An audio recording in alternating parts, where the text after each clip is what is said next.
Taste the Daily. Salem மாவட்டம் எடப்பாடி பேருந்து நிலையத்தில் அரசு பேருந்து ஓட்டுநரை தாக்கிய வழக்கறிஞருக்கு பொதுமக்கள் தர்ம அடி கொடுத்ததால் பரபரப்பு ஏற்பட்டது. அரசு பேருந்து ஓட்டுநர் சிவலிங்கம் என்பவர் எடப்பாடி பேருந்து நிலையத்தில் பேருந்தை நிறுத்திய போது கார் ஒன்று கடந்து சென்ற நிலையில் காரை பேருந்து உரசியதாக நினைத்து காரில் வந்த சென்னை காவல்துறை உயரதிகாரியின் மகனான வழக்கறிஞர் ஜவஹர் ஓட்டுநரை கடுமையாக தாக்கியதில் அவர் படுகாயமடைந்தார். தாக்குதலால் ஆத்திரமடைந்த சக பேருந்து ஓட்டுநர்கள் மற்றும் பொதுமக்கள் ஜவஹருக்கு தர்ம அடி கொடுத்தனர்.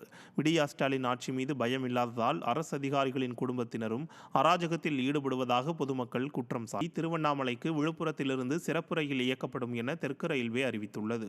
இதுகுறித்து தெற்கு ரயில்வே வெளியிட்டுள்ள செய்திக்குறிப்பில் திருவண்ணாமலைக்கு பௌர்ணமி கிரிவலத்தில் கலந்து கொள்ள அதிகளவு பக்தர்கள் வருவார்கள் என எதிர்பார்க்கப்படுவதால் கூட்ட நெரிசலை தவிர்க்க விழுப்புரத்திலிருந்து திருவண்ணாமலைக்கு வரும் 10ஆம் தேதி முன்பதிவில்லா சிறப்பு ரயிலை இயக்க உள்ளதாக தெரிவித்துள்ளது.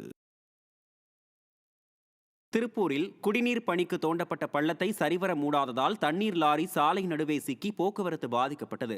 மங்கலம் சாலையில் குடிநீர் பணிக்காக தோண்டப்பட்ட பள்ளத்தை முறையாக மூடப்படவில்லை என மக்கள் புகார் தெரிவித்த நிலையில் அவ்வழியே சென்ற தண்ணீர் லாரியின் பின் சக்கரம் பள்ளத்தில் புதைந்தது. இதனால் போக்குவரத்து பாதிக்கப்பட்டதன் காரணமாக வாகன ஓட்டுநர்கள் கடும் அவதியடைந்தனர். விடியா ஸ்டாலின் அரசின் மாவட்ட நிர்வாகம் குடிநீர் குழாய் சீரமைக்கும் பணிகளுக்கு தோண்டப்படும் குழிகளை சரிவர மூடாததால் சாலைகள் சிதிலமடைந்து இருப்பதாக குற்றச்சாட்டு எழுந்துள்ளது.